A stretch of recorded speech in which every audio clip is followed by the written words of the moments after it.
Deontay Wilder est-il fini? Salut à toi dans cette vidéo, je souhaite te parler, je souhaite te poser cette question.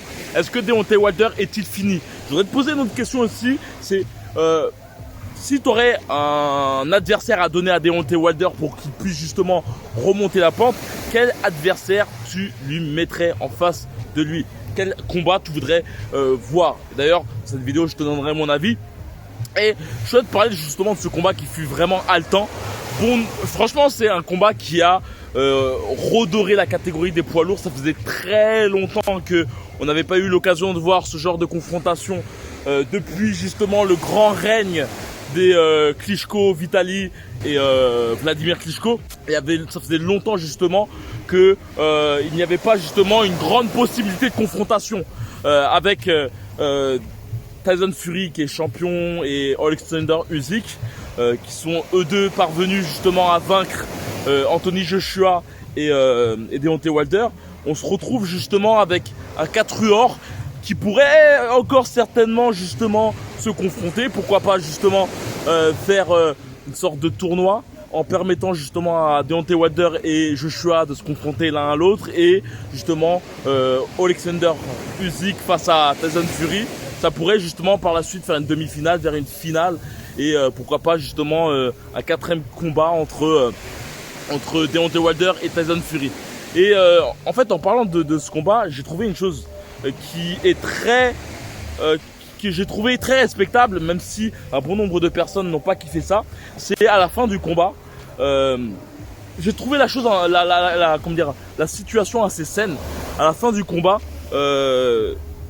Tyson Fury est allé vers justement Deontay Wilder pour pouvoir justement enterrer la H2P. Cependant, Deontay Wilder n'a pas voulu forcément discuter avec Tyson Fury, et j'ai trouvé la situation assez saine. Beaucoup de personnes ont décrié justement cette situation, mais après je trouve qu'on est un peu dans un monde où on peut se permettre de juger les gens, de traiter les mères, de faire des trucs parfois un peu atroces. Je parle dans le côté confrontation entre deux boxeurs, et surtout en fait la promotion des combats.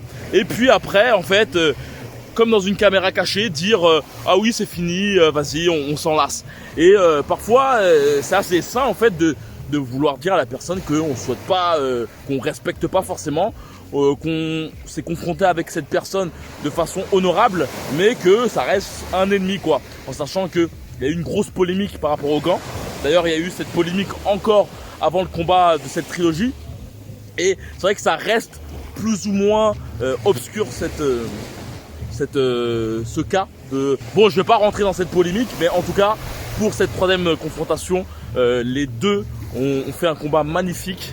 Cette trilogie est vraiment terrible, très intéressante. Au niveau du storytelling pour Tyson Fury, c'est sublime quoi.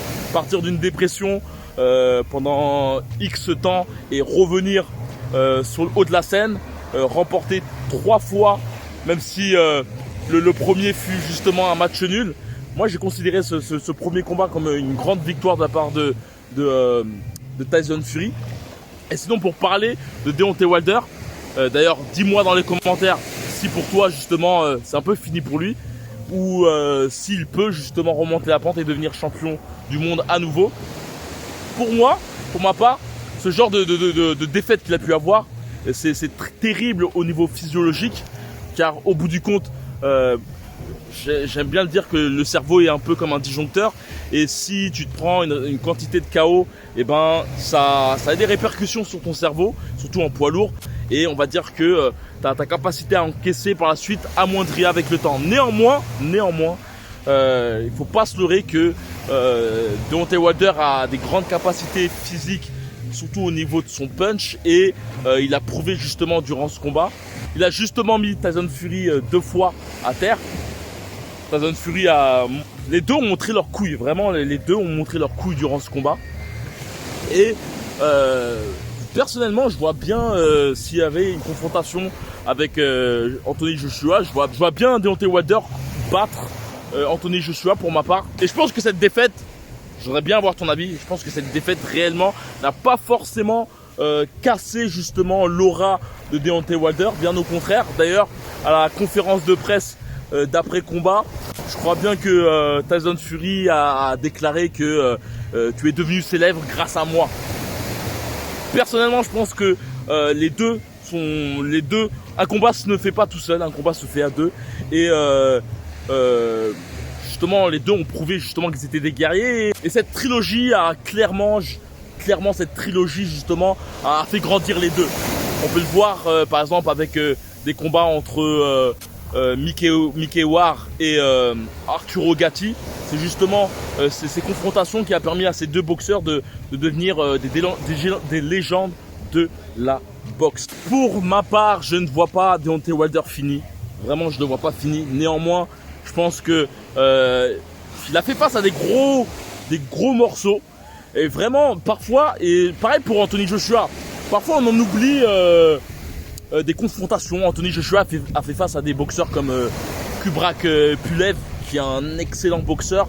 Je me suis remis à revoir ce combat. Là, il est parvenu à battre aussi Vladimir Klitschko.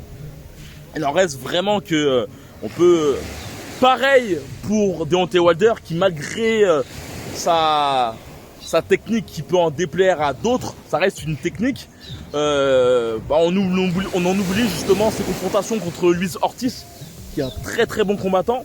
Et faut vraiment dire que par exemple des boxeurs comme Tyson Fury sont un peu des boxeurs d'exception de par justement leur taille, leur envergure, et aussi d'autre part aussi par leur technicité.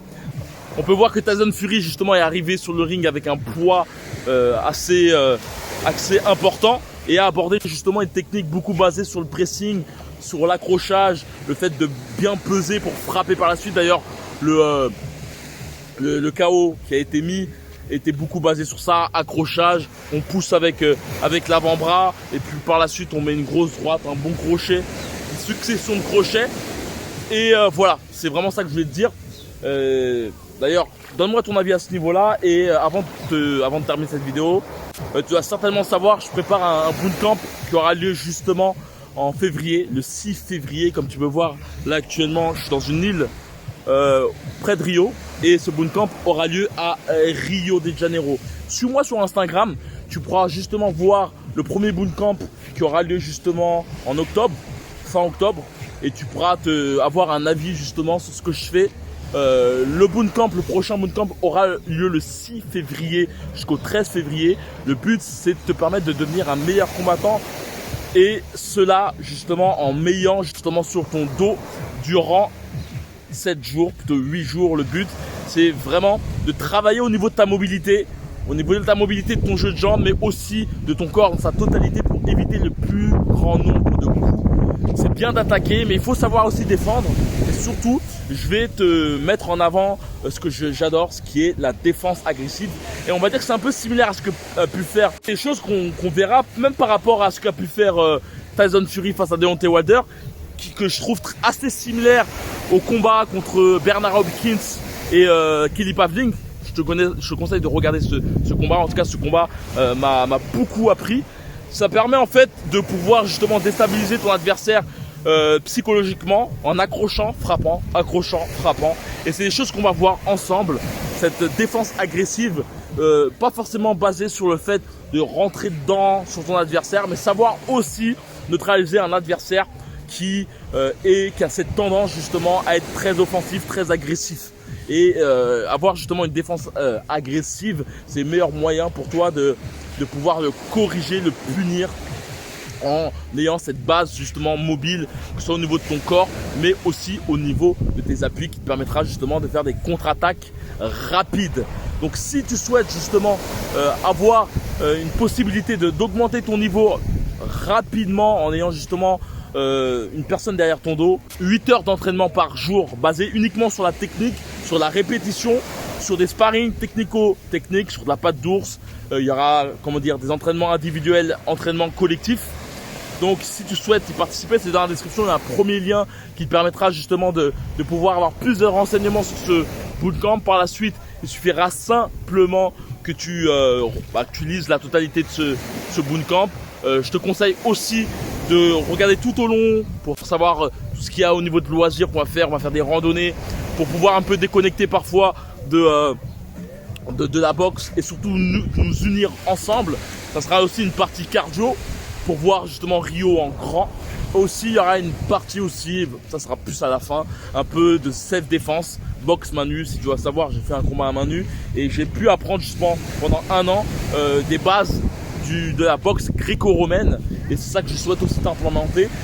Si tu souhaites, si tu n'as pas le temps d'aller dans une salle de boxe, si tu souhaites rapidement te mettre à la compétition, que tu n'es pas forcément confiant de ta technique, que tu si tu n'as pas forcément justement un entraîneur qui puisse focus sur toi. Je sais que bon nombre d'entre vous ont des entraîneurs qui ont un bon nombre d'élèves et le temps est très limité.